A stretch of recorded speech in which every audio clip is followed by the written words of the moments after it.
Sielskoffie uit die hart.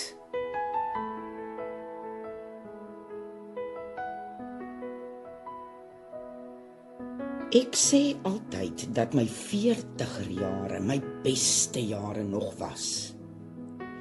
Ek was nie meer jonk nie, maar ook nog nie oud nie. My kinders was tieners en die fisiese versorging van hulle was net nie meer nodig nie. Wel dissipline, ja, en natuurlik baie liefde, omgee en begeleiding. Ons as mammas se lewens draai gewoonlik om ons kinders, sonder dat ons dit eers agterkom, en ons besef dit eers wanneer hulle jong volwassenes is, wat hul eie lewens begin in die grootmenswêreld. Jou identiteit as mens is vir 18 tot 24 jaar gebou rondom jou kinders, en skielik verander alles. Hulle is nie meer afhanklik van jou nie, en het jy soveel tyd op hande, wat jou weer laat boeke opvat oor soveel dinge in jou lewe. Jy besef hoeveel issues jy in die verlede net onder die maatjie ingevee het, om die krag te kon hê om al jou verantwoordelikhede na te kom. En nou dat die kinders uit die huis is, spring al daai issues onder die maatjie uit. Jou kop is vol vrae. Waarna toe het jy nou eintlik gewerk deur die jare om op hierdie punt te kom? Het ek dan nooit 'n doelwit in die lewe gehad nie? En dan kom sê die duiwel vir jou, jy's nou te oud om nog enige iets te bereik. Jy kan maar net sowel oorgee en jouself jammer kry vir die res van jou lewe. Klink hierdie vir jou bekend? Het jy al ooit op daardie punt van oorgee gekom? Dan het ek vandag vir jou baie goeie nuus. Dit is nooit te laat nie. Ek en jy is hier op aarde geplaas deur 'n hoër hand, wat 'n plan het vir elkeen van ons. En indien jy nog nie by daardie plan uitgekom het nie, is dit nou die geleentheid om daaraan aandag te gee.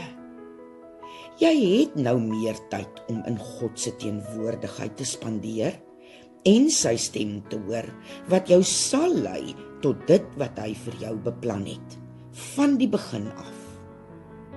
As sy kind sal jy daar uitkom. Moenie langer daaroor bekommerd wees nie.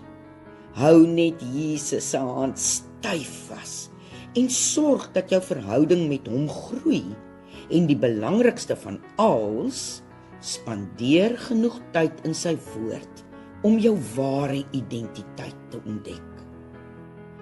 Ons verstaan nie altyd die seisoene in ons lewens nie, maar seisoene is nodig om ons voor te berei vir dit wat God vir ons beplan. Wanneer ons by daardie doelwit uitkom, moet ons al die uitdagings rondom daardie doel wat hy vir ons het, kan hanteer. Want onthou, wat God vir ons elkeen beplan, is altyd beter en groter as ons eie planne. Daarom sal daar teenkanting en vyhandigheid wees, en sal daar tye wees wat jy dinge gaan moet doen waarvan jy glad nie hou nie. Maar hou moed, dit is deel van jou opleiding om daar uit te kom waar God jou sien. Al is jy nie meer jonk nie, het jy nog genoeg spank in jou om vooruit te kan gaan, en is daar 'n baie spesiale plekkie op hierdie aarde net vir jou. Jy kan nog 'n verskil maak. Drome kan nog waar word. Solank ek en jy nog asemhaal, het God 'n doel vir ons hier. Om oor te gee op hierdie lewe is nooit 'n opsie nie. En ja, ons almal wil graag by die doel uitkom, maar die belangrikste gedeelte is egter die journey, hoe ons by ons doelwit uitkom, en ons houding gedurende die oppad wees daarna. Stel jy jouself oop om geestelik te groei gedurende daardie reis, sodat jy wel die druk sal kan hanteer wanneer jy uiteindelik daar uitkom? Of is elke probleem 'n reuse terugslag wat lei tot agteruitgang? Die keuse lê by my en by jou. God het reeds alles vir ons in plek gestel om sy planne vir ons te kan bereik. Hy wil vir ons voorspoed en 'n wonderlike toekoms gee. Dis 'n belofte in sy woord. So hou aan stap met jou hand styf in syne.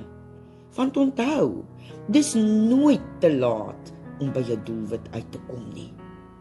Dit wat die Vader vir jou en vir my beplan het, van die begin af, daardie plan het nog nooit verander nie.